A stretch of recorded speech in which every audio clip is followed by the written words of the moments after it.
नमस्कार साथियों। तो चलिए आज के दैनिक जागरण में क्या खास खबरें हैं उन्हें हम लोग एक एक करके देख लेते हैं। और याद रखिए दैनिक जागरण का राष्ट्रीय संस्करण है, तो इसमें आप लोगों को महत्वपूर्ण खबरें ही देखने को मिलेंगी।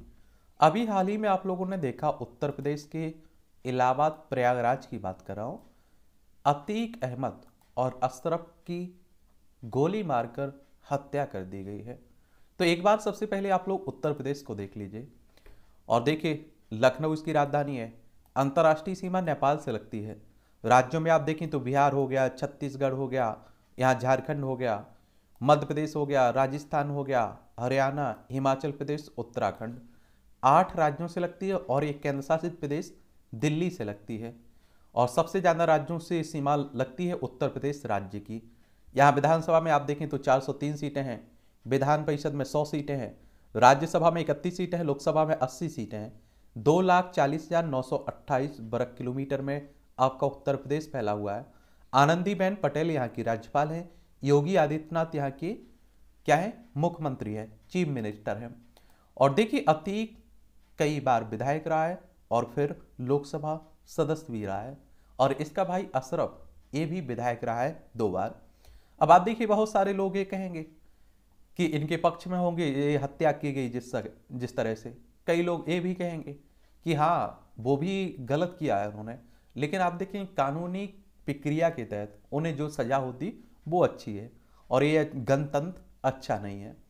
माफिया की तरह पैसा कमाना चाहते थे सनी, लवलेश व अरुण, और पहले खुद को छात्र बता पुलिस को गुमराह किया, कैमरा, माइक और आईडी का इंतजाम किया, फिर अस्पताल जाकर रेकी की। नैनी सेंट्रल जेल में 14 दिन की न्यायिक हिरासत में भेज दिए गए तीनों आरोपी। और देखिए, लेकिन एक बात आप देखिए, सवाल उठ रहे हैं कि पुलिस के बीच में इतने आसानी से पहुंचना, और फिर आप देखेंगे कि इनके पास जो गन मिलना वो महंगी गन है और इतने आसानी से वो गन हर किसी को उपलब्ध नहीं होती है। तो तमाम सवाल बने हुए हैं। अब आप देखिए, जिसे हत्या, इसमें बड़े बड़े लोगों का नाम होने की आरोप भी लग रहे हैं। अब आप देखिए, हत्या की जांच को 2 माह में पूरे करेगा न्यायिक आयोग। न्यायिक आयोग का गठन भी हो चुका है। तो देखिए आगे क्या होता है, हम लोग देखते रहेंगे। आबकारी नीति घोटाले में केजरीवाल से 9 घंटे पूछताछ की गई है। जो दिल्ली में शराब नीति आई हुई थी ना, उसी की बात हो रही है। और सीबीआई ने आबकारी नीति बनाने से लेकर क्रियान्वयन तक में हुई गड़बड़ियों के बारे में पूछताछ की है दिल्ली के मुख्यमंत्री साहब के बारे में। और दिल्ली की राजधानी नई दिल्ली है। यहाँ विधानसभा में 70 सीटें हैं, राज्यसभा में 3 सीटें हैं, लोकसभा में 7 सीटें आपको देखने को मिलेंगी। अरविंद केजरीवाल यहाँ के क्या है, मुख्यमंत्री हैं, और बीके सक्सेना यहाँ के उपराज्यपाल हैं। या आप देखिए, शिक्षा मंत्री और उप मुख्यमंत्री मनीष सिसोदिया भी जेल में है इसी आबकारी यानी कि शराब नीति के कारण। और सीबीआई की बात करें तो सेंट्रल ब्यूरो ऑफ इन्वेस्टिगेशन की बात कर रहा हूँ। 1 अप्रैल 1963 में इसकी स्थापना हुई थी। नई दिल्ली में आप लोगों को हेडक्वार्टर देखने को मिलेगा। तेलंगाना में भी अंबेडकर पर केंद्रित होगा चुनाव। ये आप देखिए, तेलंगाना में तो एक ऊंची, सबसे ऊंची भारत की ऐसा माना जा रहा है, यहाँ एक मूर्ति भी लगाई गई है। और भीमराव अंबेडकर साहब की बात करें तो संविधान का पिता कहा जाता है, जनक माना जाता है, पहले हमारे कानून मंत्री थे, ये भी याद रखिएगा। और कहते हैं कि उस समय के सबसे पढ़े लिखे व्यक्तियों में से एक थे। और तेलंगाना की बात करें तो आप देखेंगे, हैदराबाद इसकी राजधानी है। आंध्र प्रदेश से अलग करके बनाया गया था तेलंगाना 2 जून 2014 में। इसकी सीमा छत्तीसगढ़, महाराष्ट्र, कर्नाटक, आंध्र प्रदेश से लगती है। और विधानसभा में अगर आप लोग देखें तो कितनी सीटें, 119 सीटें हैं। विधान परिषद में आपकी 40 सीटें हैं, राज्यसभा में 7 सीटें हैं, लोकसभा में 17 सीटें हैं। 1,12,077 वर्ग किलोमीटर में फैला हुआ है। तमिल साई सुंदरराजन यहाँ की राज्यपाल है, मुख्यमंत्री के चंद्रशेखर राव है, ये भी याद रखिएगा। यहाँ भी चुनाव होना है ना, तो इसलिए। आंध्र प्रदेश के सीएम के चाचा भास्कर रेड्डी को 14 दिन की न्यायिक हिरासत मिली है। पूर्व सांसद विवेकानंद रेड्डी हत्याकांड में सीबीआई ने आंध्र प्रदेश के मुख्यमंत्री वाईएस जगनमोहन रेड्डी के चाचा वाईएस भास्कर रेड्डी को गिरफ्तार कर लिया है। और आंध्र प्रदेश अगर आप देखें तो देखिए, भाषाई आधार पर गठित होने वाला पहला राज्य था आंध्र प्रदेश। और इसकी राजधानी क्या है, इसकी राजधानी है आप देखिए अमरावती। इसकी सीमा उड़ीसा, छत्तीसगढ़, तेलंगाना, आंध्र प्रदेश की सीमा कर्नाटक और तमिलनाडु से लगती है, ये भी याद रखिएगा। यहाँ अगर विधानसभा सीटों की अगर हम लोग बात करें तो कितनी सीटें आपको देखने को मिलेंगी? विधानसभा में यहाँ सीटें हैं आपकी कितनी, 175 सीटें हैं। विधान परिषद भी है जिसमें आपको 58 सीटें देखने को मिलेंगी। राज्यसभा में 11 सीटें हैं, लोकसभा में 25 सीटें हैं। 1,62,975 वर्ग किलोमीटर में फैला हुआ है। राज्यपाल यहाँ की एस अब्दुल नजीर हैं और मुख्यमंत्री वाई.एस. जगन मोहन रेड्डी हैं, चीफ मिनिस्टर यहाँ के। ठीक है, तो ये भी याद रखिएगा। महाराष्ट्र भूषण सम्मान समारोह में धूप लगने से 13 की मौत हुई है। ये नवी मुंबई के कार घर में रविवार दोपहर हुए महाराष्ट्र भूषण सम्मान समारोह में कड़ी धूप और गर्मी भीषण होने के कारण आप देखिए 13 लोगों की मौत हुई है। अब आप देखिए जब धूप थी तो लोगों को जाना जरूरी था क्या? आप देखते हैं इस तरह का जो कोई कार्यक्रम होता है ठसाठस भीड़ पहुंच जाती है। नेताओं को कोई फर्क नहीं पड़ता है, उन्हें तो भीड़ से मतलब रहता है। बहुत से बहुत एक आयोग बना देंगे जांच के लिए और कई महीने में वो रिपोर्ट आएगी, उस रिपोर्ट का मालूम ही नहीं चलेगा। तो इन नेताओं के झंडे डंडे में आप मत विदा करिए, आप तो अपने बच्चों को पढ़ाई दीजिए और मुझे लगता है कि अच्छी दिशा दीजिए। महाराष्ट्र की राजधानी मुंबई है, इसकी सीमा आप देखिए गुजरात हो गया, मध्य प्रदेश, छत्तीसगढ़, तेलंगाना, कर्नाटक और गोवा से देखने को मिलेगी। यहाँ वैसे भी आपने देखा है कि महाराष्ट्र में बड़ा राजनीतिक ड्रामा चला। पहले उद्धव ठाकरे मुख्यमंत्री बने, फिर आप देखिए उन्हीं के विधायकों ने बगावत कर दी और किसके साथ, बीजेपी के साथ मिलकर एकनाथ शिंदे ने सरकार बनाई, मुख्यमंत्री एकनाथ शिंदे बने। वर्तमान में एकनाथ शिंदे मुख्यमंत्री हैं, रमेश बैस यहाँ के राज्यपाल हैं। 1 मई 1960 में इसे राज्य बनाया गया था। विधानसभा में 288 सीटें हैं, विधान परिषद में 78 सीटें हैं, राज्यसभा में 19 सीटें हैं, लोकसभा में 48 सीटें हैं। 3,07,713 वर्ग किलोमीटर में फैला हुआ है महाराष्ट्र। क्षेत्रफल में तीसरे स्थान पर, पहले पर राजस्थान, दूसरे पर मध्य प्रदेश, तीसरे पर महाराष्ट्र का नंबर आता है। ठीक है, भटिंडा सैन्य छावनी में गोलीबारी में कुछ जवानों की भूमिका संदिग्ध, 4 से पूछताछ की जा रही है। अभी पुलिस ने 12 जवानों को पूछताछ के लिए नोटिस जारी किया। सीसीटीवी फुटेज में नहीं मिली बाहरी व्यक्ति के घुसने के प्रमाण। आतंकी संगठनों के जिम्मेदार लेने के मामले में भी जांच कर रही है। अभी हाल ही में जो भटिंडा में सैन्य जो हमला हुआ था ना, और जिसमें आप देखिए हमारे कुछ सैनिक शहीद भी हुए थे, तो उसी की बात हो रही है। भारत और अमेरिका ने रखी वैश्विक समुदाय के लिए मजबूत नींव, ये वित्त मंत्री निर्मला सीतारमण ने कहा है। भारत और अमेरिका शांति और शांतिपूर्ण सामंजस्यपूर्ण वैश्विक समुदाय के लिए मजबूत नींव तैयार कर रहा है। दुबई में इमारत में आग लगने से 4 भारतीय समेत 16 मरे हैं। इसमें बिहार में जहरीली शराब कांड में 60 से अधिक गिरफ्तार हुए हैं, 11 पुलिसकर्मी सस्पेंड हुए हैं। ये आप लोगों को मालूम होना चाहिए कि बिहार में शराबबंदी है, नीतीश कुमार की सरकार है, आप सभी जानते हैं, लेकिन फिर भी लोग पीते रहते हैं गुप्त तरीके से, छुप के। कोलार में बोले राहुल, आप देखिए अडानी भ्रष्टाचार के प्रतीक है। ये आप सभी को मालूम है कि राहुल गांधी, इसी के कारण, उनकी बोलने के कारण उनकी सदस्यता भी चली गई मोदी उपनाम को। लेकिन यहीं से कर्नाटक से ही उन्होंने क्या किया था, हमला बोला था। सूडान में सत्ता के लिए खूनी संघर्ष, एक भारतीय समेत 61 की मौत हुई है। खार्तूम इसकी राजधानी है। अब आप देखिए यहाँ भी सैन्य तख्ता पलट हो रहा है लगभग, अर्धसैनिक बल रैपिड और सपोर्ट के बीच जो हो रहा है यहाँ। AMU परिसर में सेवानिवृत्त डॉक्टर कुत्तों ने नोच कर मार डाला। मॉर्निंग वॉक पर निकले थे 65 वर्षीय सफदर खान, 7 कुत्तों ने बोला हमला, शरीर पर कपड़े तक नहीं छोड़े। ये आप लोगों को मालूम होना चाहिए अलीगढ़ मुस्लिम विश्वविद्यालय में के लान में की घटना है। और इस तरह की देश भर से घटनाएं आ रही हैं, लेकिन आप देखिए कुत्तों पर, मालिकों पर भी कड़ी कार्रवाई की जा रही है। ध्यान रखा करिएगा इस तरह के कुत्तों का। अति के वोट ने बचाई थी 2008 में मनमोहन सरकार। यह कि फूलपुर संसदीय क्षेत्र से सापा के टिकट पर सांसद था Atiq Ahmad. Bahubalis of Indian politics from bullet to ballot में इसका उल्लेख भी किया गया है। ये आप देखिए कई, मतलब आप सोचिए कि इतना दबदबा था कि निर्दलीय चुनाव जीतना, और निर्दलीय चुनाव जीतना बड़ी बात होती है आज के समय में। आप देखिए, ये आप देखें आपकी खबरें राष्ट्रीय राजधानी दिल्ली से जुड़ी हुई है। चलिए, तो अब आप देखिए आरोप प्रत्यारोप वही आबकारी नीति, शराब नीति को लेकर। वायुसेना स्टेशन के पास झुग्गियों में रहने वालों का पुलिस सत्यापन नहीं। आप देखिए लोक कल्याण मार्ग जैसे अति सुरक्षित क्षेत्र में ऐसी लापरवाही बेहद खतरनाक है। DCP बोले संबंधित अफसरों के खिलाफ की जाएगी सख्त कार्रवाई। आप देखते हैं इस तरह की अवैध कॉलोनियां बस जाती हैं, तो उसी की बात हो रही है। PM की डिग्री संबंधी मानहानि मामले में केजरीवाल को समन दिया गया है। या आप देखिए प्रधानमंत्री की डिग्री को लेकर भी कहा जा रहा है, कई लोग आरोप लगा रहे हैं कि प्रधानमंत्री साहब की डिग्री फर्जी है। रविवार को दिन भर रही तेज गर्मी। अब आप देखिए गर्मी आ चुकी है। एटीपी के शोधित पानी का हो दुरुपयोग को रोकने पेयजल का दुरुपयोग। और तो ये आप देखिए कि धुलाई सफाई में पेयजल का दुरुपयोग रोकने को दिल्ली प्रदूषण नियंत्रण समिति ने तैयार की है ये रूपरेखा। तो आप देखिए पानी का दुरुपयोग ना हो और दोबारा उपयोग किया जा सके, इस तरह का भी कुछ योजना हो। जल ही जीवन है ना। और आप लोगों को मालूम है कि अब ठंड क्या आ रही है, गर्मी। तो गर्मी में आप देखते हैं पानी के लिए भी लोग तरसते रहते हैं। पीएम मोदी ने मेक इन इंडिया की वैश्विक प्रगति की सराहना की है।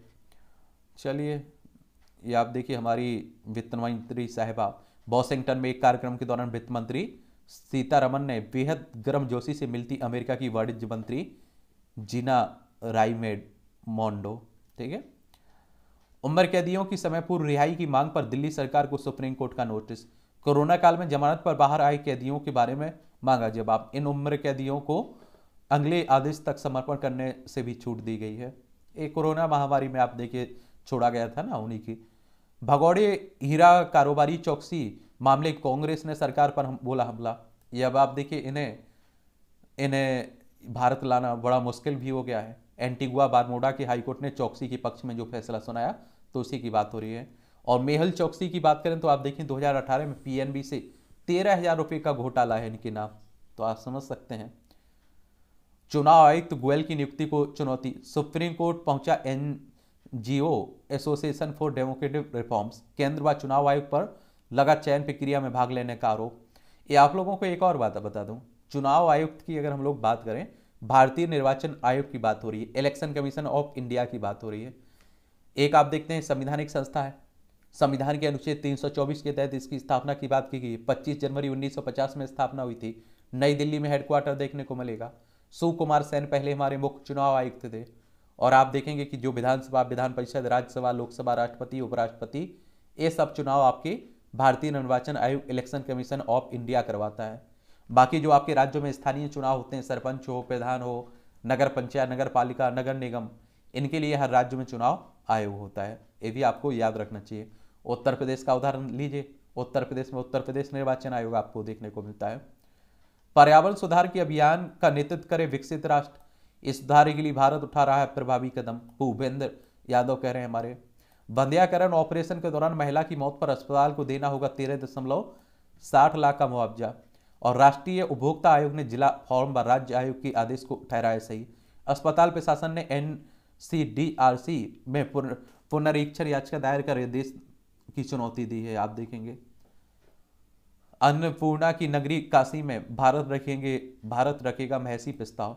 ये G20 बैठक में आज से पहले दिन प्रमुख कृषि विज्ञान करेंगे चर्चा। वाराणसी कम्युनिके के नाम से जारी होगा मंथन का सार। ये आप सभी जानते हैं बनारस से हमारे प्रधानमंत्री मोदी साहब क्या है, लोकसभा सदस्य भी हैं। और G20 की बात करें अगर हम लोग, ग्रुप ऑफ 20 के नाम से भी इसे आप लोग जानते हैं।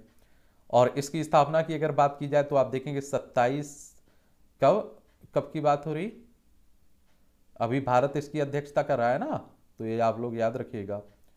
इसकी स्थापना कब हुई थी? 26 सितंबर 1999 में इसकी स्थापना हुई थी। वैश्विक अर्थव्यवस्था में प्रमुख मुद्दों पर चर्चा करने के लिए व्यवस्थित रूप से महत्वपूर्ण औद्योगिक और विकासशील अर्थव्यवस्थाओं को एक साथ लाना इसका काम है। और 20 सदस्यों में आप देखिए अर्जेंटीना, ऑस्ट्रेलिया, ब्राजील, कनाडा, चीन, France, Germany, Bharat, Indonesia, Italy, Japan, Mexico, रूस, दक्षिण कोरिया और सऊदी अरब, दक्षिण अफ्रीका, टर्की, यूनाइटेड किंगडम, संयुक्त राज्य अमेरिका, यूरोपीय संघ इसके सदस्य देखने को मिलेंगे आपको। बस्तर में नक्सलियों के खिलाफ जंग में ट्रांसजेंडर, नक्सलियों के खिलाफ आक्रामक लड़ाई के लिए है पूरी तरह तैयार। और देखिए पहले आप लोगों को मालूम होगा नक्सल प्रभावित क्षेत्र बहुत देखने को मिलते थे। अब आप देखिए काफी नक्सलियों ने आत्मसमर्पण भी कर दिया। ये लोग हमारे ही देश के लोग हैं, बस अलग रास्ता अपनाए हुए हैं। नक्सलवाद कम्युनिस्ट क्रांतिकारियों के उस आंदोलन का अनौपचारिक नाम है जो भारतीय कम्युनिस्ट आंदोलन के फलस्वरूप उत्पन्न हुआ। नक्सल शब्द की उत्पत्ति पश्चिम बंगाल के छोटे से गांव नक्सलबाड़ी से हुई थी, जहां भारतीय कम्युनिस्ट पार्टी के नेता चारू मजूमदार और कानू सन्याल ने 1967 में सत्ता के खिलाफ एक सशक्त आंदोलन किया था। महात्मा गांधी की जन्मस्थली के पास अतिक्रमण एएसआई ने की कार्रवाई। आप देखिए भारतीय पुरातत्व सर्वेक्षण ने, ये आप देखें कहाँ की बात हो रही है, पोरबंदर महात्मा गांधी का जन्म है ना गुजरात में, वहीं की बात हो रही है। महात्मा गांधी का जन्म कब हुआ था ये आप लोग बताइएगा, क्या बताइएगा ये आप लोग बताइएगा। अगर हम लोग भारतीय पुरातत्व सर्वेक्षण की बात करें तो इसकी स्थापना कब हुई थी, इसकी स्थापना आप देखें 1861 में हुई थी अलेक्जेंडर कनिंघम के द्वारा, और इसके पहले महानिदेशक भी थे अलेक्जेंडर कनिंघम। एक कोरोना बजा रहा है खतरे की घंटी, ये आप देखिए इस तरह के कार्टून भी कई एग्जाम में पूछ लेता है, तो इस एक कार्टून क्या कहना चाह रहा है इसके बारे में अपनी राय जरूर आप लोग दीजिएगा। अब आप देखिए कर्नाटक में है चुनाव, तो सब चल रहा है, आरोप प्रत्यारोप का दौर भी चलेगा, तो कर्नाटक के बारे में आज आप लोग एक सामान्य जानकारी बताइएगा, ठीक है। और आप लोग बताइएगा कि कितनी सीटें हैं यहाँ विधानसभा में, ठीक है। जिन्होंने पार्टी बनाई उन्हें ही घर से किया जा रहा बाहर, सेक्टार कह रहे हैं। चलिए आप देखिए यही कर्नाटक का चल रहा है। सीएम मुंबई का दावा 130 से अधिक सीटों पर भाजपा को मिलेगी बढ़त। चलिए जिस तरह हमारी सरकार गिराई महाराष्ट्र की परंपरा नहीं है, उद्धव ठाकरे कह रहे हैं। राकांपा कभी भाजपा के साथ हार नहीं मिलाएगी, संजय राउत कह रहे हैं। अजीत पवार कई साल से राकांपा में परेशान है, दादा भूसे कह रहे हैं। चलिए आप लोग मालूम होना चाहिए। तेलंगाना में भी अंबेडकर पर आप देखिए केंद्रित होगा चुनाव, और देखिए हर महापुरुष पर आप देखिए वोट लेने के लिए हर राजनीतिक पार्टी कोशिश करती रहती है, उनका विचारधारा से कोई लेना देना हो या नहीं। द्रमुक ने भाजपा नेता को भेजा 500 करोड़ रुपए का कानूनी नोटिस। भाजपा के प्रदेश अध्यक्ष के अन्ना मलाई के ने द्रमुक और मुख्यमंत्री एम के स्टालिन पर लगाए थे भ्रष्टाचार के आरोप। ये तमिलनाडु की बात हो रही है, एक बार तमिलनाडु चलिए आप लोग। चेन्नई इसकी राजधानी है तमिलनाडु की, क्या है चेन्नई राजधानी, इसकी सीमा आंध्र प्रदेश कर्नाटक और केरल से लगती है। 1 नवंबर 1956 में से राज्य बनाया गया था। विधानसभा में आप देखिए 234 सीटें हैं, राज्यसभा में आपकी 18 सीटें, लोकसभा में 39 सीटें हैं। 1,30,058 वर्ग किलोमीटर में फैला हुआ है। राज्यपाल यहाँ के हैं RN रवि, एम के स्टालिन यहाँ के चीफ मिनिस्टर हैं, मुख्यमंत्री हैं, तो वहीं की बात हो रही है। मानहानि कहने का मतलब होता है ये क्या होता है कि अगर आप किसी को बारे में कुछ कहते हैं, अगर वो झूठ है और किसी की छवि को उससे नुकसान होता है तो आप पर वो मानहानि का मुकदमा दायर कर सकता है। अमित शाह ने सचिन पायलट को दिया परोक्ष संदेश। ये आप देखिए राजस्थान में भी चुनाव है, तो वे भी चाहेंगे कि सचिन पायलट गुस्सा चल रहे हैं कांग्रेस से, तो हमें आकर मिल जाए। ऐसा इसलिए चाहेंगे क्योंकि आप सभी जानते हैं कि चुनाव है ना राजस्थान में। ये आप देखिए कि अखिलेश बोले जंगल राज की गिरफ्त में है उत्तर प्रदेश। अतीक की हत्या के बाद आप देखिए सब आरोप विपक्षी दल लगा रहे हैं। चलिए आप लोग देखते रहिएगा। कई लोग तो कह रहे हैं कि आप देखिए CBI जांच हो रही थी, ED जांच हो रही थी, तो बहुत सारे लोगों के नाम खुल सकते थे, व्यापारियों के नाम खुल सकते थे, तो इसीलिए आप देखिए किसी ने सुपारी दी है। चलिए आप लोग देखते रहिएगा। इसमें आप देखेंगे कि न्यायमूर्ति अरविंद कुमार त्रिपाठी भी इसमें आयोग में शामिल हैं। शोभेश कुमार सिंह हैं, रिटायर्ड IPS हैं। सेवानिवृत्त जिला जज हैं ब्रजेश कुमार सोनी इसमें शामिल हैं।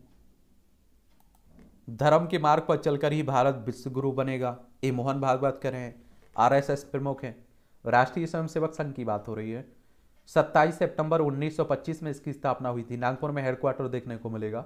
ये हिंदू राष्ट्र हिंदुत्व की बात करता है संगठन। केशव बलराम हेडगेवार इसके फाउंडर थे। तमिलनाडु में राष्ट्रीय स्वयंसेवक संघ ने सुरक्षा के बीच 45 स्थानों पर किया पंथ संचलन, और हिंदूवादी संगठनों पर निगरानी को माकापा ने बनाया द हिंदुत्व वॉच ग्रुप। चलिए आप लोग देखते रहिए। और कोरोना के मामले बढ़ रहे हैं तो ध्यान दीजिएगा आप लोग, थोड़ा अपना और अपने परिवार का ख्याल आपको खुद रखना है, ठीक है। गुजरात में कोविड से मृत घोषित व्यक्ति 2 साल बाद जिंदा घर लौटा। अजीब इस तरह की घटनाएं भी आती रहती है, देख लीजिए। उड़ीसा के संबलपुर में तोड़फोड़ व आगजनी मामले में 79 गिरफ्तार हुए हैं। हनुमान जयंती के मौके पर आपने देखा है। मतांतरितों का आरक्षण खत्म करने की मांग पर आदिवासियों का हल्ला बोल। रायपुर में जुटे प्रदेश भर से आदिवासी समाज के लोग डीलिस्टिंग की मांग को लेकर प्रदर्शन और सभा किया गया है, और मतांतरित के कारण आदिवासियों के अधिकारों का हो रहा है गलत हनन। गणेश राम भगत कह रहे हैं। ये आप देखिए, अगर डीलिस्टिंग का मतलब होता है कि जो धर्म परिवर्तन कर चुके हैं उन्हें हटा देना, उन्हें आरक्षण नहीं मिल रहा। जो आदिवासियों को आरक्षण मिलता था, जो सुविधाएं मिलती थी, वो भी हटा दी जाए। लेकिन इसको भी लेकर विवाद, बड़े विवाद है, आप सभी जानते हैं, क्योंकि भीमराव अम्बेडकर साहब हमारे जो पहले कानून मंत्री थे, उन्होंने बौद्ध धर्म अपनाया था। लेकिन आप देखिए बहुत सारे लोग अभी भी बौद्ध धर्म अपनाते हैं, लेकिन उन्हें सुविधाएं मिलती रहती है। तो इस पर भी बड़ी राजनीति होती है। अब देखिए क्या होता है। कार की बोनट पर फंसे एक पुलिसकर्मी को 20 किलोमीटर तक घसीटा गया। मुंबई की घटना है। इस तरह की घटनाएं पहले भी कई बार दिल्ली में भी देखने को मिली। ऐसा शिक्षण संस्थान जहां शिक्षक, वार्डन से लेकर रसोईया तक सब छात्राएं हैं। पंजाब के गुरदासपुर में सेवा भाव से चल रहा है बाबा आया सिंह रियायड की शिक्षण संस्थान। 3500 बालिकाएं हो रही हैं सुरक्षित। अच्छी बात है ऐसी, इसमें आप देखेंगे तो, और इस तरह की पहल की जाती है तो मुझे लगता है बहुत बेहतर बात है। शिक्षा के लिए तो हर तरह से छात्राओं को आर्थिक लाभ पहुंचाने को भी अनोखा प्रयास किया गया है। और विभिन्न गतिविधियों में पुरस्कार जीतने वाली छात्राओं को पुरस्कार राशि को एफडी करवा कर दी जाती है। अब तक 3.74 लाख रुपए की एफडी करवाई जा चुकी है। और कहते हैं ना कि शिक्षा दान से बड़ा कोई दान नहीं है। ये आप देखेंगे 2024 में आपका लोकसभा चुनाव है और आप सभी को मालूम है कि 543 सीटें हैं आपकी लोकसभा में। और लोकसभा सदस्य का चुनाव अगर आपको लड़ना है तो आपकी उम्र कम से कम 25 साल होनी चाहिए। अधिकतम उम्र की कोई सीमा नहीं है। और लोकसभा सदस्य का चुनाव डायरेक्ट जनता यानी कि मतदाताओं के द्वारा होता है। आपकी उम्र अगर 18 साल हो चुकी है तो आपका वोटर सूची में नाम जुड़ चुका होगा, आप लोग वोट डालने भी जाते होंगे। तो देखिए विपक्षी एकता की बात हो रही है। और आपको बता दूं ये कोई नई पहल नहीं है, पहले भी आप देखिए कई बार हुई है। कांग्रेस को कई बार हार का सामना भी करना पड़ा है। अभी जो वर्तमान प्रधानमंत्री मोदी साहब की बात करें, बीजेपी की बात करें, तो आप देखेंगे इन्हें 37 से 38% टोटल वोट मिले हैं लोकसभा में। यानी कि 100 आप देखिए 100 वोट मान लीजिए तो उसमें से 38 से 37-38 वोट मिले हैं। अगर आप देखिए 62-63 वोट इकट्ठे हो जाते हैं, उनमें से आप देखिए अगर 50 वोट भी इकट्ठे हो जाते हैं और एक जगह जाकर पड़ते हैं तो बीजेपी को भारी नुकसान उठाना पड़ेगा। इसका डर बीजेपी को भी सताता है। ये गठबंधन होना बड़ी मुश्किल है, बड़ी दूर की कड़ी है, लेकिन ऐसा अगर हो गया तो याद रखिए बीजेपी को भारी नुकसान झेलने को मिलेगी। अब बिहार में आप देखिए सभी अलग हो गए बीजेपी से, तो बीजेपी भी जानती है और सभी राजनीतिक विश्लेषक भी इस बात को मानते हैं। अगर ये विपक्षी एकता चुनाव तक टिकी रही तो बीजेपी को भारी नुकसान देखना पड़ेगा बिहार में। और बिहार में जितनी सीटें पिछली बार मिली थी उतनी सीटें तो पक्का नहीं मिलने वाली हैं। लेकिन विपक्षी की अपनी अपनी समस्याएं हैं और आप सभी जानते हैं कि मुश्किल है ये गठबंधन, क्योंकि सब अपने अपने प्रधानमंत्री बनने के सपने देख रहे हैं। ऐसा हो सकता है जैसा पहले भी हुआ है कि मुद्दों के आधार पर चुनाव लड़ा जाए, बाद में आप देखिए तय कर लीजिएगा कि किसे प्रधानमंत्री बनना है। पहले भी तो मालूम नहीं रहता था कि चुनाव के बाद प्रधानमंत्री कौन बनेगा। सत्ता की राय बढ़ाते बिगाड़ते गठबंधन, 3 दशक बाद दिखा परिणाम। ये 1977 में आप देखिए राष्ट्रीय आपातकाल खत्म होने के बाद एक गठबंधन बना। उस समय प्रधानमंत्री पद को लेकर कोई चर्चा नहीं थी, मुद्दों के आधार पर चुनाव लड़ा गया। कांग्रेस साफ हो गई थी और इंदिरा गांधी अपनी सीट हार गई थी। ठीक है, फिर आप देखते हैं कि 1989 में भी इस तरह का गठबंधन बना, 1999 में भी बना। तो ये सर आप लोग देखते रहिए। ठीक है, हिमाचल में दिखा सूर्य प्रभा मंडल, और इसमें आप देखिए सूर्य के चारों ओर दिखाई पड़ने वाली जब प्रभा मंडल बनता है तब जब सूर्य पृथ्वी से 22 डिग्री के कोण पर स्थित होता है। तृणमूल विधायक ने 48 घंटे बाद भी पूछताछ जारी है। बंगाल शिक्षक भर्ती घोटाला हुआ जो वेस्ट बंगाल में, उसी को लेकर बात हो रही है। आप देखेंगे शिक्षक भर्ती घोटाला हुआ ना। चलिए एक बार वेस्ट बंगाल चलते हैं। कहाँ चलते हैं? वेस्ट बंगाल चलते हैं। देख लीजिए, ये आप देखिए कोलकाता इसकी राजधानी, इसकी सीमा उड़ीसा, झारखंड, बिहार, सिक्किम और असम से लगती है। अंतर्राष्ट्रीय सीमा नेपाल, भूटान, बांग्लादेश से लगती है। 3 देशों से इसकी सीमा लगती है। और विधानसभा में आप देखिए यहाँ कितनी सीटें हैं? 294 सीटें हैं। लोकसभा में आपकी 42 सीटें हैं। राज्यसभा में 16 सीटें हैं। 88,752 वर्ग किलोमीटर में फैला हुआ है। और CB आनंद बोस यहाँ के राज्यपाल है। मुख्यमंत्री ममता बनर्जी देखने को मिलेंगी। जम्मू एक्सप्रेस वे बनने से दिल्ली से जम्मू का सफर 6 घंटे का हुआ है। हमारे नितिन गडकरी साहब, सभी मंत्रियों में अगर तुलना किसी की करने तो सभी लोग नितिन गडकरी साहब की तुलना करते हैं। वो अपना काम उनका बोलता है। ये आप देखिए संपादकीय पाठ है, इसे भी आप लोग देख लिया करिएगा। और ये प्रीलिम्स हो, मुख्य परीक्षा हो, इंटरव्यू हो, या आप देखिए सामान्य जानकारी को ले हो, हर जगह आपको फायदा पहुंचाता है। देश की आवाज बनती बनती मन की बात। प्रधानमंत्री साहब मन की बात करते हैं ना, उन्हीं से की बात हो रही है। अनुराग सिंह ठाकुर इस आर्टिकल को लिख रहे हैं, तो आप लोग समझिए कि अपने नेता की वो तो तारीफ करेंगे ही, लेकिन फिर भी आप लोगों को पढ़ना चाहिए। जनता से संवाद स्थापित करने में प्रधानमंत्री नरेंद्र मोदी का कोई सानी नहीं है। अपने मासिक रेडियो कार्यक्रम मन की बात के माध्यम से उन्होंने अपनी संवाद कला को एक नया आयाम दिया है, और इस कार्यक्रम को मिली अभूतपूर्व सफलता भी अपने आप में एक मिसाल है। असल में मन की बात से कई और बातें भी पता चलती हैं। इससे मोदी जी के व्यक्तित्व के दो पहलू सामने आते हैं। एक मजबूत, शक्तिशाली, उद्देश्यपूर्ण प्रधानमंत्री मोदी तथा विनम्र, दयालु और नेक पिता तुल्य अभिभावक। यदि आप आंख बंद करके मन की बात सुने तो सोचेंगे कि मोदी जी गांव की चौपाल पर बैठकर लोगों से बातचीत कर रहे हैं, उनकी बातें सुन रहे हैं और ज़रूरत पड़ने पर जरूरी सलाह भी दे रहे हैं, या किसी अनुकरणीय कार्य के लिए तारीफ कर रहे हैं। हाल में उन्होंने दुर्घटना पीड़ितों के परिवारों के साथ अपनी बात साझा की है, जिन्होंने अपने प्रियजनों के अंगदान करने का निर्णय लिया था। मोदी जी ने इस बातचीत का उपयोग अंगदान के लिए नेक विचार को बढ़ावा देने के लिए किया। ऐसे तमाम उदाहरण हैं जिनमें जलवायु परिवर्तन से निपटने से लेकर स्वास्थ्य और स्वच्छता से जुड़े आयाम, आम लोगों के अच्छे कार्यों के लिए उन्हें उदार मन से बधाई देना आदि शामिल है। मन की बात वास्तविक जीवन की कहानियों और अनुभवों को का पिटारा है, जो वास्तविक भारत को दर्शाती है। इसी कारण इसका एक एपिसोड बेहद लोकप्रिय होता है। इसे लाखों प्रतिक्रियाओं मिलती हैं, या लोगों के साथ प्रतिध्वनित होता है, क्योंकि इसमें उनकी चिंताएं झलकती हैं। मन की बात का पहला एपिसोड 3 अक्टूबर 2014 को प्रसारित हुआ था। ये डेट याद रखिए, हो सकता है कहीं पूछ ले। 3 अक्टूबर 2014 को। 30 अप्रैल को इसके 100 एपिसोड पूरे हो जाएंगे। मन की बात अपनी विषय वस्तु, बातचीत और समाज के साथ संवाद करने के अभिनय तरीके के मामले में अद्वितीय है। देश के 262 रेडियो स्टेशनों और 375 से अधिक निजी और सामुदायिक रेडियो स्टेशनों के साथ दुनिया के सबसे बड़े radio network all India radio के माध्यम से 52 भाषाओं बोलियों में इसका प्रसारण होता है। इनमें आप देखिए 11 विदेशी भाषाएं भी हैं, और इसका उद्देश्य यही है कि देश में दूर दराज वाले क्षेत्रों से लेकर विदेश में बसे भारतीयों तक इसकी पहुंच सुनिश्चित हो सके। दूरदर्शन नेटवर्क के 34 चैनल और 100 से अधिक निजी टीवी चैनल भी इस कार्यक्रम को प्रसारित करते हैं। अपने व्यापक प्रभाव के साथ मन की बात को एक सामाजिक क्रांति के रूप में देखा जा रहा है। भागीदारी से इसे ठोस आधार प्राप्त होता है। प्रत्येक एपिसोड लोगों की परिवर्तनकारी शक्ति में प्रधानमंत्री के अटूट विश्वास के आधार पर तैयार किया जाता है, और शासन में जन भागीदारी को प्रोत्साहित करने में महत्वपूर्ण भूमिका निभाता है। मन की बात के माध्यम से प्रधानमंत्री करोड़ों लोगों तक अपनी बात पहुंचाने में सफल रहे, और वह इस प्लेटफॉर्म का देश के लिए अपने दृष्टिकोण को साझा करने में उपयोग करते हैं, और राष्ट्र निर्माण प्रक्रिया में नागरिकों की सक्रिय भागीदारी चाहते हैं। मन की बात का प्राथमिक उद्देश्य भारत के प्रधानमंत्री और देश के नागरिकों के बीच सीधा संपर्क बनाना है। हर माह प्रधानमंत्री को लाखों पत्र मिलते हैं, जिस पर वह कार्यक्रम में प्रकाश डालते हैं। कार्यक्रम के दौरान प्रधानमंत्री का लोगों से टेलीफोन पर बातचीत कर एक निर्वाचित नेता और जनता के बीच लोकतंत्र एवं शासन में लोगों के विश्वास को मजबूत करती है। 8 वर्षों के दौरान इसके 99 एपिसोड में न केवल महत्वपूर्ण मुद्दों के बारे में जनता में जागरूकता पैदा करने का प्रयास किया गया, बल्कि उन्हें सामाजिक और राष्ट्रीय हितों को लेकर कार्रवाई करने के लिए प्रेरित भी किया गया है।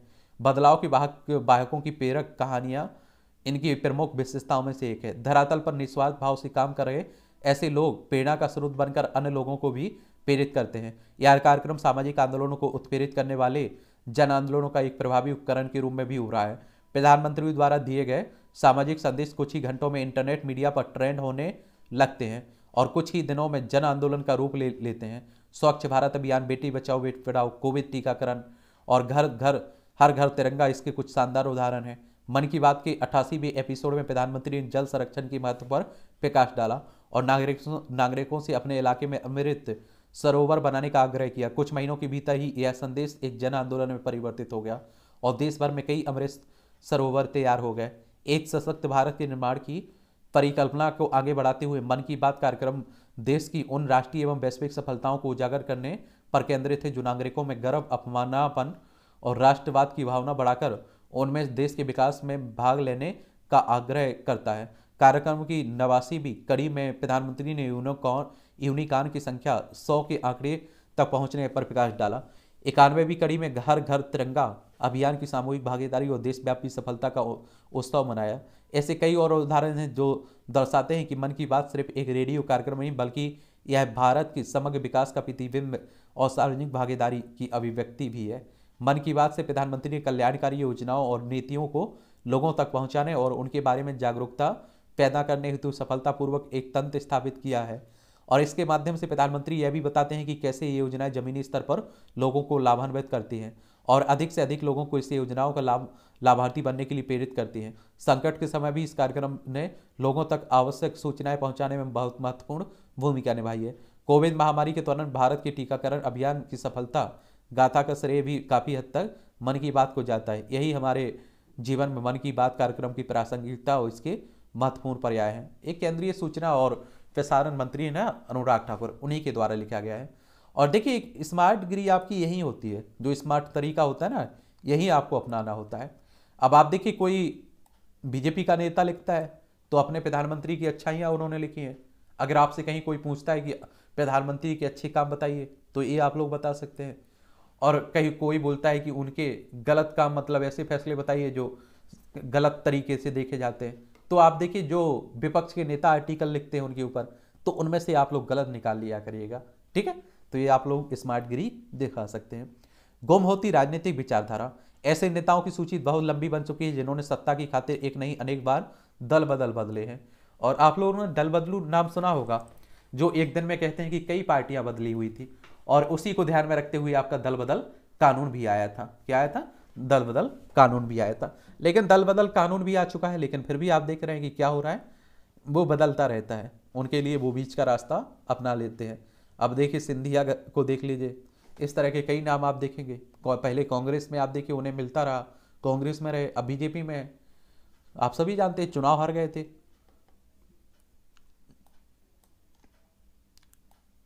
प्रसन्नता और प्रिया, हम सभी का जीवन सुख दुख से गुजरता है, यह प्रक्रिया सभी मानव के जीवन में नियत है। यह अच्छा कॉलम लिखा जाता है।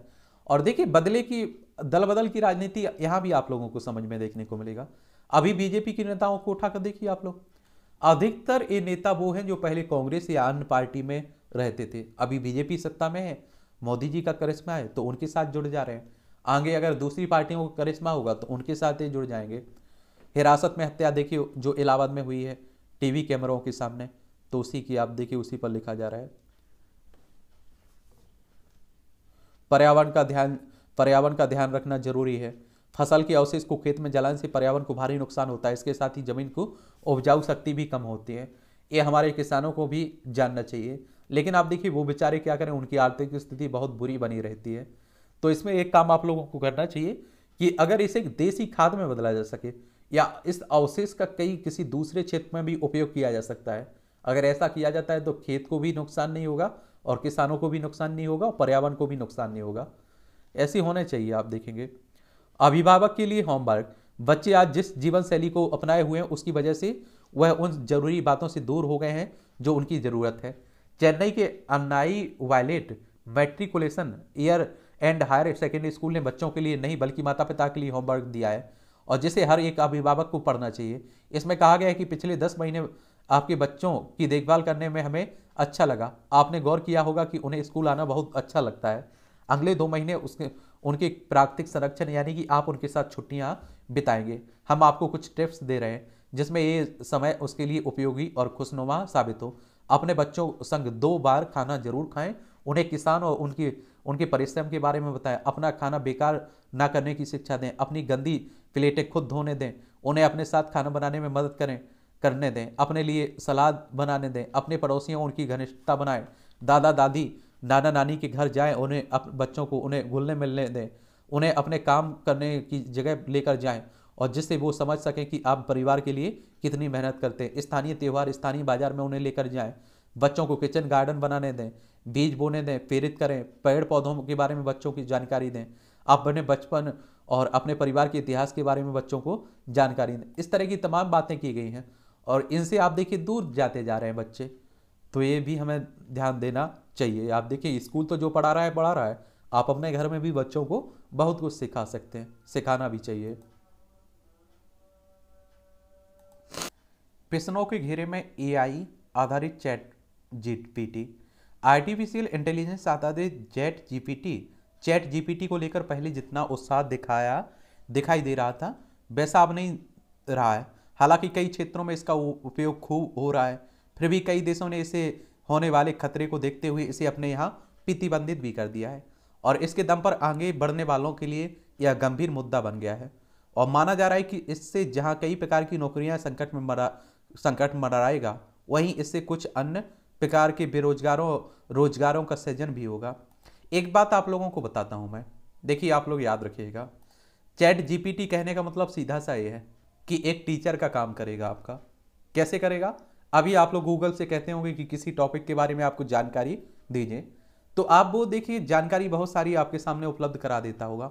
उसमें से कौन उपयोगी है कौन अनुपयोगी है ये आपको तय करना होता है।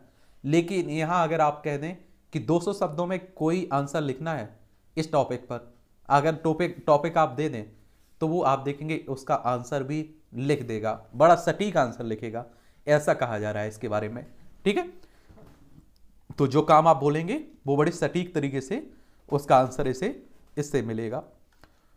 एक खरी कोरोना की नई लहर, तो ध्यान रखिएगा आपको, अपने परिवार और अपना। अपराध की दुनिया में एक था अतीक। चलिए, संकट में मानव अस्तित्व।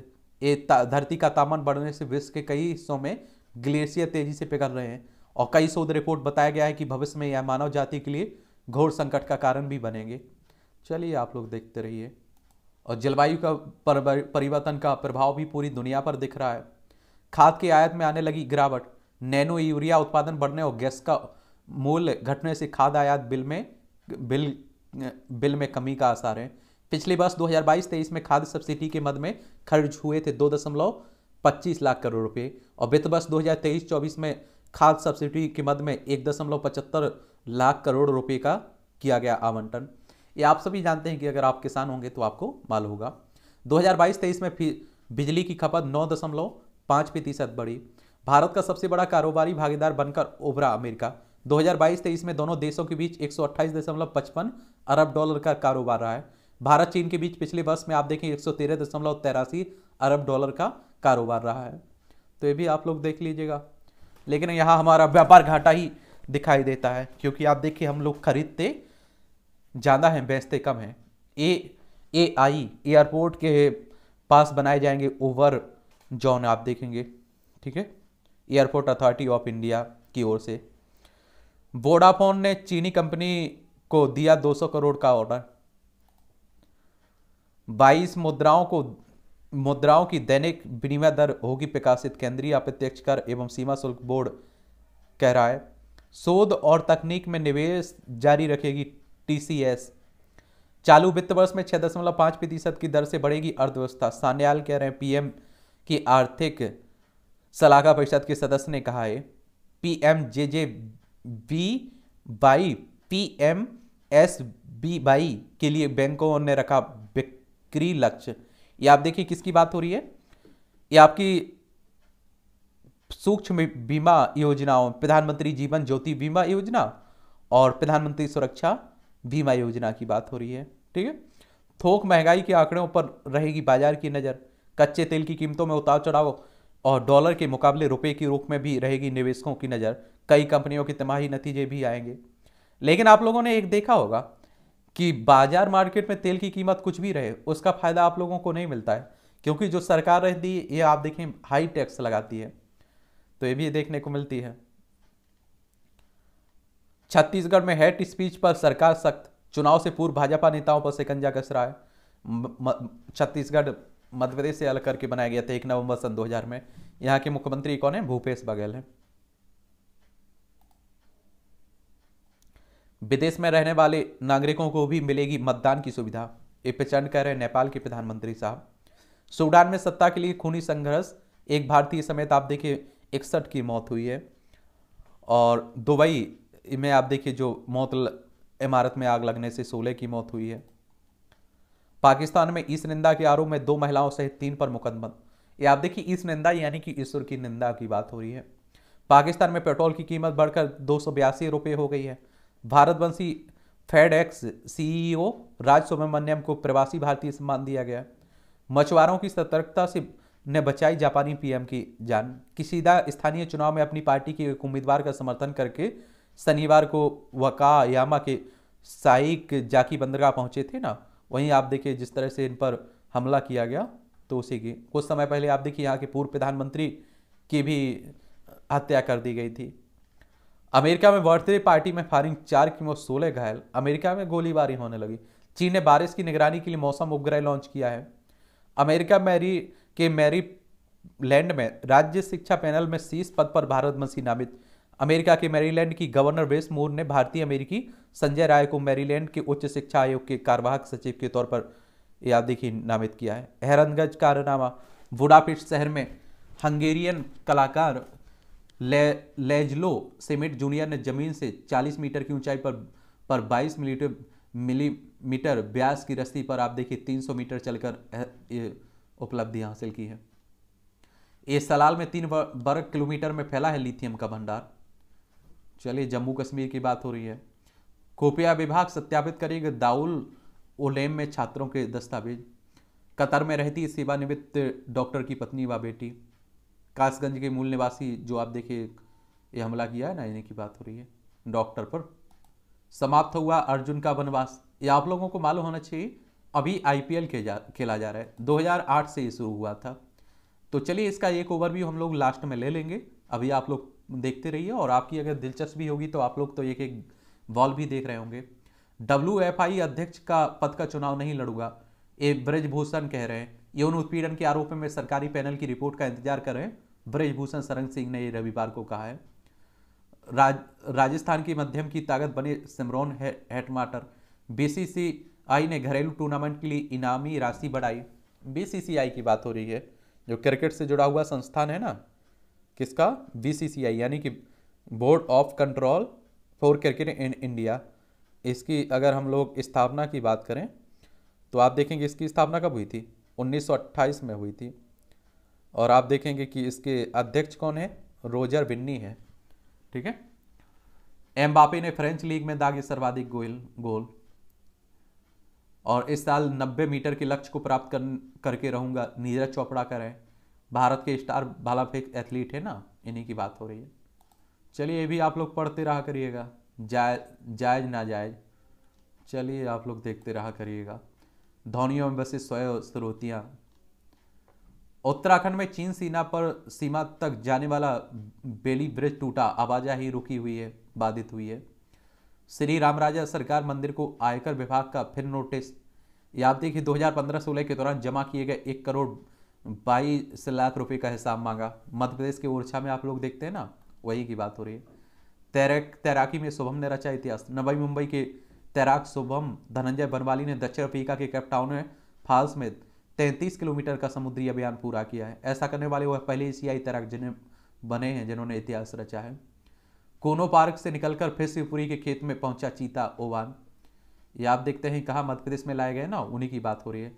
जोगा के बताए सुरक्षित ठिकानों पर 3 दिन तक रहा अमृतपाल। ये आप देखिए भगोड़ा अमृतपाल है, अभी भी गिरफ्तारी नहीं हो पाई है। खालिस्तान जो आंदोलन था उसका क्या कर रहा था? नेतृत्व कर रहा था। जम्मू कश्मीर के दूर दराज क्षेत्रों में भी सिनेमा हॉल खुलेंगे, ये उपराज्यपाल साहब कह रहे मनोज सिन्हा। नैनीताल की बलिया नाला पहाड़ी हो रही कमजोर, विशेषज्ञों ने माना शहर के लिए बड़ा खराब बन सकता है वलिया नाला। पहाड़ी में हो रही हलचल, प्रस्तावित मास्टर प्लान से ट्रीटमेंट की तैयारी भी हो रही है।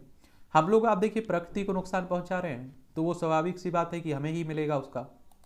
ये भी आप लोग देख लिया करिएगा। यहाँ भी प्रीलिम्स और आप देखिए कई परीक्षाओं के लिए आपके अच्छे पॉइंट भी मिल जाते हैं आपको। बिना गोली चलाए खत्म हुआ दुनिया का सबसे लंबा टकराव। 1986 में आज ही नीदरलैंड और सिसिली द्वीप समूह के बीच 1651 से शुरू हुआ टकराव बिना एक गोली के चले समाप्त हो गया था। 3 सदी से ज्यादा चली इस तनी में कभी कोई जान नहीं गई। दोनों राष्ट्रों ने आधिकारिक तौर पर 1986 में शांति संधि पर हस्ताक्षर किए थे। विमान से अकेली दुनिया का चक्कर लगाने वाली पहली महिला बनी जेरी। 1964 में आज ही अमेरिका की गेराल्डिन जेरी विमान में से अकेले दुनिया का चक्कर लगाने वाली पहली महिला बनी थी। उन्होंने 19 मार्च को एकल इंजन वाले छोटे विमान से सेना मॉडल 180 में अपनी उड़ान भरी थी। अपनी यात्रा के दौरान उन्होंने 37,346 किलोमीटर की दूरी तय की थी। भारत की पहली दृष्टिहीन IFS अधिकारी वेनो। ये भारत की पहली पूरी तरह से दृष्टिहीन IFS अधिकारी बेनो जेफाइन का जन्म 1990 में आज ही चेन्नई में हुआ था। दृष्टिहीन होने के बावजूद ब्रेल लिपि से और दृष्टिबाधित व्यक्तियों के लिए उपलब्ध सॉफ्टवेयर के माध्यम से पढ़ाई पूरी की। कैरियर की शुरुआत भारतीय स्टेट बैंक के साथ की और 2012 में पहली बार सिविल सेवा परीक्षा में शामिल हुई, लेकिन विफल रही। अगले साल 343वीं रैंक हासिल की। इस सफलता के साथ 2015 में भारतीय विदेश सेवा में शामिल होने का अवसर मिला। आप सोच सकते हैं, आप लोगों के लिए मोटिवेशनल, जो लोग कहते हैं कि ये हमारे पास कमी है, वो है, आंखें तो हैं आपके पास। नंदिनी मणि फेमिना मिस वर्ल्ड 2023, ये आप देखिए, वर्ल्ड चुनी गई राजस्थान की नंदिनी गुप्ता, ठीक है, ये आप देखेंगे। और 3 घंटे में हो सकेगी कैंसर की जांच। स्पेन के विज्ञानियों ने विकसित की जांच की नई तकनीक, बगैर चीरफाड़ के होगी जांच। ये आप लोगों को मालूम होना चाहिए। पहले ऐसा माना जाता था कि अगर किसी को कैंसर है तो उसका जीवन तबाह है, यानी कि अब मर जाएगा वो। लेकिन अब आप देखिए कि जांच सबकी हो रही है, सब हो रहा है। गुड आफ्टरनून गर्ल्स बोलने पर मांगनी पड़ी माफी, ये वाशिंगटन की घटना है। समय प्रतिबंधित उपवास से प्रजनन क्षमता का असर, वजन और रोगों को नियंत्रित करने की जगह नकारात्मक आए परिणाम। अध्ययन के अनुसार इस तरह की उपवास अंडे और शुक्राणु की गुणवत्ता को प्रभावित करते हैं। हाल ही में journal proceedings of the royal society में भी शोध प्रकाशित हुआ है। क्या होता है समय प्रतिबंधित उपवास, क्या कहती है समी, ये आप देखेंगे। एक निश्चित अवधि में स्वैच्छिक उपवास और गैर उपवास के बीच का चक्र। इसमें वैकल्पिक दिन उपवास, समय समय पर उपवास और दैनिक समय प्रतिबंधित आहार शामिल है। वर्ष 2022 में प्रकाशित एक समीक्षा में यह बताया गया कि यह उपवास आमतौर पर सुरक्षित है, हालांकि इसके प्रतिकूल प्रभाव का व्यापक अध्ययन नहीं किया गया है। US national institute of ageing में प्रकाशित शोध में भी यह कहा गया था कि इस उपवास की सिफारिश करने के लिए अपर्याप्त सबूत हैं, क्योंकि खाने में के पैटर्न में कोई महत्वपूर्ण बदलाव करने से पहले लाभ जोखिम का संपूर्ण अध्ययन होना चाहिए। साल का पहला सूर्य ग्रहण लगेगा कब? 20 अप्रैल को। कब लगेगा? 20 अप्रैल को वर्ष का पहला सूर्य ग्रहण। यह हाइब्रिड सूर्य ग्रहण दुनिया के सीमित हिस्सों में देखने को मिलेगा आपको, ठीक है। नींद में खलल हो सकता है कोरोना संक्रमितों में सांस लेने फूलने का कारण, ये अनुसंधान होता रहता है ना, तो उसी की बात हो रही है। ये सूर्य ग्रहण क्या होता है, ये आप लोगों सब उसमें पढ़ते हैं, काहे में पढ़ते हैं, भूगोल पढ़ते हैं, नहीं पढ़ते हैं या नहीं पढ़ते हैं भूगोल, तो उसी की बात हो रही है। और सूर्य ग्रहण तब एक तरह का ग्रहण है जब चंद्रमा पृथ्वी और सूर्य के मध्य से होकर गुजरता है और पृथ्वी से दिखने पर सूर्य पूर्ण अथवा आंशिक रूप से चंद्रमा द्वारा आच्छादित होता है, उसी को आप लोग सूर्य ग्रहण कर देते हैं, ठीक है। ये मूवियों से जुड़ी खबरें हैं, पढ़ना है तो पढ़ लीजिए, नहीं पढ़ना है तो छोड़ सकते हैं आप लोग। और इस तरह से आप देखेंगे कि आपके न्यूज़पेपर की कहानी खत्म होती है। आप लोग पढ़ते रहिए, एंजॉय करते रहिए, और कल फिर हम लोग मिलेंगे। आपके कोई सवाल हो, मेरे लिए सुझाव हो, तो आप लोग जरूर बताइएगा, उन पर हम लोग जरूर बात करेंगे, जरूर विचार करेंगे। आप लोग पढ़ते रहिए, मेरी शुभकामनाएं आप लोगों के साथ हैं। और देखिए यूपीएससी और स्टेट पीसीएस की तैयारी करें आप लोग, तो गहराई में जाकर ही कोई भी टॉपिक पढ़ा करिएगा, ठीक है। इसमें टाइम बचाने की या शॉर्टकट तरीका अपनाने की कोशिश भी नहीं करनी चाहिए आप लोगों को।